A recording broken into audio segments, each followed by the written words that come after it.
Madame, monsieur, bonjour. Merci de nous retrouver. Matin bonheur, vous y êtes et vous faites bien.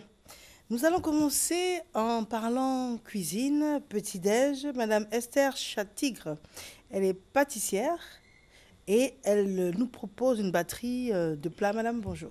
Bonjour madame. Alors, pâtissière, on s'attend a priori à des gâteaux, Oui, mais vous allez bien au-delà. Vous nous proposez une entrée, un plat de résistance et un dessert. oui. C'est la totale. Alors ça, c'est la pâtisserie qui vous emmène jusque-là ou c'est la passion de la cuisine? C'est la passion de la cuisine aussi. D'accord, Mhm. très bien. On vous écoute, madame. D'accord. Bon, en entrée, je vous propose des crêpes fourrées au thon. Mhm. En plat, ce sont des brochettes avec une petite sauce ratatouille accompagnée de riz au curry. D'accord, Et en dessert, nous avons une crème renversée, un flan. très bien. Alors, ces crêpes, comment est-ce qu'on les fait? Bon, les crêpes se font avec de la farine, du lait, des œufs et puis du beurre. La farine, du lait, les œufs, dans Et quelle du beurre proportion? avec un peu de sel. Bon, pour 250 grammes de farine, vous prendrez un quart de lait Oui, et puis 2 œufs, je dirais, d'accord, avec un peu de sel, parce que là, ce sont des crêpes salées. très bien, Maintenant, quand il y a du sucre, on met le sucre. très bien. Mhm. Juste une pincée de sel. Oui, une pincée de sel, puisqu'après, on va faire une béchamel avec le thon, c'est salé, donc il faut faire un peu attention. D'accord. Mhm. Par la suite? À la suite, on va rouler les crêpes Mhm. avec la béchamel et le thon. La béchamel, alors Mhm. comment est-ce qu'on fait la béchamel? Bon, la béchamel se fait avec du beurre, de la farine et puis du lait. D'accord, on lit le tout, Voilà. on assaisonne aussi. Oui, Mhm. on assaisonne, on C'est met de toujours, l'ail. toujours la crêpe, dans la crêpe, hein? Oui, on l'assaisonne, on met de l'ail, on met du persil, selon le goût de chacun, hein. D'accord. Et puis, bon, après, on roule les crêpes avec la béchamel. Et puis... Donc, on beurre la crêpe avec la béchamel. Comment ça se Bon, si passe? vous voulez, sinon, on peut mettre, on met juste un peu, Mhm. et puis on essaie de la rouler pour avoir un résultat assez joli, assez agréable à voir aussi. D'accord. Vous avez dit du thon également. Du thon, mais on peut mettre du jambon, on peut mettre des légumes, on peut mettre tout ce qu'on veut dans une crêpe salée. D'accord, très bien. Mhm. Ensuite? Ensuite, on la passe au four, au grill, avec un peu de fromage râpé, du gruyère râpé, et puis c'est tout. Voilà. D'accord. Mhm. On met par-dessus du gruyère râpé, puis on la passe au four. Très peu de temps parce que tout est déjà quasiment Oui, cuit. c'est déjà cuit, Juste donc le temps de le gratiner. voilà. Très bien. Et c'est une entrée facile à reproduire apparemment. Oui, elle n'est pas difficile à faire, hein. Les Mhm. crêpes, de toutes les manières, ne sont pas difficiles à faire, à Mhm. réaliser. Mhm. Mhm. Très bien. Donc ça, c'est une entrée très gourmande que vous proposez par la suite. La suite, ce sont les brochettes de filet de bœuf, Mhm. avec une petite sauce ratatouille et puis accompagnée de riz au curry. D'accord. Maintenant, bon, les brochettes de filet de bœuf, c'est le filet de bœuf qu'on achète, qu'on va laisser mariner quelques heures dans une bonne marinade et puis on va enfiler, faire les La brochettes. marinade, qu'est-ce que vous conseillez comme marinade? Bon, moi, personnellement, ma marinade, je la fais avec un peu de gingembre, de l'ail, des oignons, du persil, de la moutarde et puis bon, des assaisonnements, voilà quoi. Mhm. Mhm. Et Très puis bien. du poivre. D'accord. Mhm. Mais la marinade, on laisse mariner combien de temps? Ça dépend de tout un chacun. Moi, je laisse mariner toute la veille. Ah, depuis la veille, hein? Oui. Parce que Pour moi, déjà, parce mais que je veux avoir un bon goût. un bon Mais il y goût. a des gens qui marinent 2 heures, 3 heures de temps avant. Ça dépend d'eux. Est-ce Oui. que la marinade ramollit la viande? Bon, je dirais, je sais pas si ça ramollit la viande puisque j'achète du filet. Mhm. Le filet, il est déjà tendre. Mhm. Donc, je sais pas si ça ramollit la viande. D'accord. Mhm. On peut reprendre le contenu de la marinade? De l'ail, du persil, de l'oignon, du poivre, du gingembre et puis des assaisonnements qu'on veut. D'accord, mais pour lier tout ça, c'est quoi? C'est de l'huile qu'on met? C'est de l'eau? Non, pas de l'huile, on mélange comme ça, pas forcément de l'huile, on peut mettre juste une petite cuillère d'huile. Mais D'accord. sinon, c'est déjà, quand c'est écrasé, c'est déjà en pâte. D'accord. Mhm. On passe sur la viande et puis vous laissez Oui, carrément toute la nuit. Oui, moi je laisse laver. Toute la nuit. D'accord. Et le lendemain maintenant, vous enfilez Oui, mes brochettes. des brochettes, d'accord. A priori, c'est juste de l'oignon que vous avez entre séparés. Oui, j'ai mis de l'oignon et puis du concombre. Concombre aussi. Oui. D'accord. Très bien. D'accord. Et ça reste combien de temps? Après, c'est au four ou bien c'est à la poêle? Quoi? Les brochettes, oui. Ah non, moi je préfère les faire au charbon. Au charbon? Oui, au charbon. D'accord, au feu de... Parce que ça donne un goût de feu de bois un peu. C'est ce que je préfère. D'accord. Parce qu'au four, ça a tendance à sécher un peu la viande, à mon avis. D'accord. Non, mais c'est bon à savoir. Ça a tendance à sécher la viande. Donc, vous préférez carrément au charbon? Oui. D'accord, très bien. Ensuite, vous avez parlé d'une ratatouille. Oui.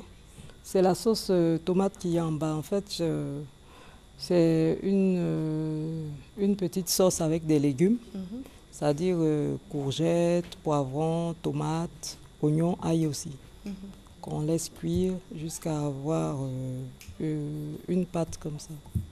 Maintenant, ce que j'aimerais savoir, c'est à quel moment est-ce qu'on on fait ça séparément? Oui, séparément. Et puis ensuite, on dépose sur le sur mélange. on dépose la viande sur la sauce ratatouille. Maintenant, ça dépend. Il y a des gens qui n'aiment pas la ratatouille. Ils peuvent manger leur riz sec comme ça avec les brochettes. Il y a des gens aussi qui aiment la ratatouille. Donc, on leur propose ça.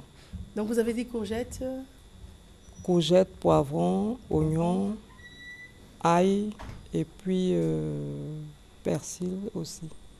Voilà. Très bien. Donc, c'est une petite sauce en fait. Voilà. On continue? Maintenant, le riz au curry, du riz classique avec des dés de carottes et puis quelques cuillerées de curry pour avoir ce mélange et cette couleur jaune. Alors, comment vous faites pour pas que le riz soit pâteux? On ne met pas beaucoup d'eau. C'est tout? Non, parce qu'il y a des personnes qui font griller le riz avant. Non, moi, je ne fais pas ça. Non, vous, non? Non. D'accord. Donc, c'est juste pas mettre beaucoup d'eau. Oui. D'accord. Et on attend que l'eau soit à ébullition avant de mettre le riz. Comme on prépare le riz normal. Quoi. Mais il y a peut-être des personnes qui ne savent pas, c'est pour ça que je pose la question. Oui, ça existe. Ah bon? Ils font du riz pâteux. Alors, donc, maintenant pour la couleur? C'est le curry qui rend ça jaune comme ça. D'accord. On mélange à l'eau en fait? Oui, à l'eau de cuisson du riz. D'accord. Et vous assaisonnez l'eau? Enfin, on met du sel. Juste du sel? Oui. Dans l'eau? Très bien. Nous allons terminer avec le dessert. Le dessert, c'est un flan. Bon, crème renversée. Les gens disent flan, crème renversée. Il n'y a pas grande différence. Hein. Très bien. Donc voilà. On attend les explications? Oui.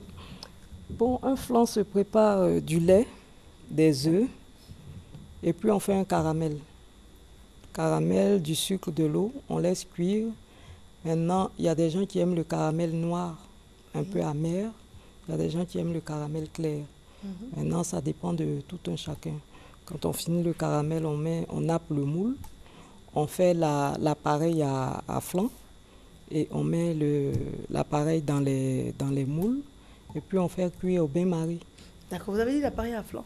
Si j'ai bien compris, on prend le caramel, on fait le soit caramel. Noir, soit clair. Ça dépend de vous. Si vous l'aimez noir, vous le faites plus noir. Si vous l'aimez clair, vous le faites clair. Donc, quand vous finissez votre caramel, vous le mettez dans votre moule et puis vous faites votre appareil à flan. Quand vous faites l'appareil, c'est-à-dire les œufs, le lait et puis le sucre, vous renversez dans votre moule. Dans quelle proportion? Bon, pour 1 litre, je pars sur la base d'1 litre. Hein. Pour 1 litre de lait, vous allez prendre 6 œufs. Et moi, je prends 150 grammes de farine. Parce que je ne veux pas que ça soit trop sucré. Déjà, il y a le caramel en bas qui est sucré. Donc, je diminue carrément le sucre. Et puis, je réalise mon appareil et je renverse dans le moule. D'accord. Voilà. Et ensuite? Voilà, on met à cuire au four, au bain-marie. Au bain-marie, on rappelle ce que c'est, s'il vous plaît? C'est une casserole où on met de l'eau ou un moule et on dépose le moule avec l'appareil à flan dedans et on laisse cuire au moins 30 minutes. D'accord. Ensuite? Voilà, c'est tout. Quand c'est cuit, on laisse refroidir au frigidaire et puis après, on sert D'accord. Et quand on démoule, c'est joli, c'est parfait comme ça? Oui. Et comment on fait la petite... le liquide qui est là-dessus, comment on l'obtient? C'est le caramel. C'est juste le caramel à la fin de la cuisson, ça fond un peu. Donc c'est ça. Très bien. Donc après ça, on a terminé et puis c'est prêt à être servi. Ça se mange très frais. Oui, très frais. Et ça se conserve bien? Oui, le flan se conserve bien. D'accord. Madame, il ne nous reste plus qu'à nous donner les téléphones. D'accord, c'est le 40 28 58 98, le 09 69 95 95. D'accord, on reprend s'il vous plaît. 40 28 58 98, 09 69 95 95. Très bien. Madame Esther Chatigre, pâtissière, c'est cela. Oui. Merci à vous d'être venue et puis merci pour toutes ces propositions. Merci. Merci bien. Merci. Il est quasiment l'heure d'une transition pour nous et nous avons des invités. Notre prochain invité est Monsieur Zabi Frédéric et nous parlons, il est psychothérapeute, éducateur familial et nous parlons de la famille monoparentale, quelques outils pour éduquer seul son enfant. À tout de suite. La RTI rappelle que des espaces de diffusion de spots sont ouverts sur ces antennes à l'intention des communautés religieuses pour la promotion de leurs activités. Cette mesure, en vigueur depuis le 18 janvier dernier, est conforme aux décisions du Conseil des ministres relatives à l'accès des groupes sociaux aux médias publics et privés.